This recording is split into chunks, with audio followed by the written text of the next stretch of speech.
Betul ke minggu depan Encik Zamri nak bercuti ke Kota Baru? Berapa hari nak ke sana? Betul tu Encik Fauzi. Hajatnya nak bercuti 3 hari kat sana.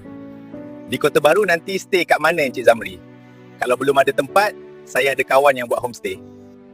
Elok juga tu, saya pun tengah duk cari homestay ni. Nanti share info kat saya, okey? Cuba buka handphone Encik Zamri. Mari saya tunjuk video homestay yang saya cakapkan tu. Cantik sangat homestay dia.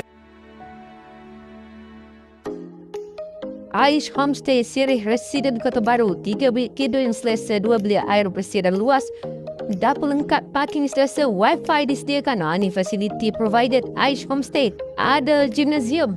Wow, gymnasium. Coba tempat dia ni.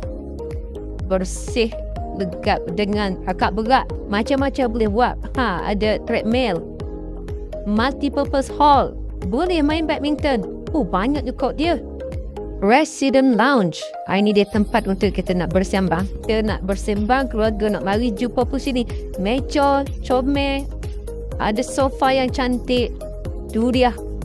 Memang terbaik, sangat selesa. Ini playground. Ada playground. Wih, comelnya. Ada artificial grass sesuai untuk keluarga. Percituan seisi keluarga. Itu dia. Alright. Ambil nombor telefon ni. Tempah segera.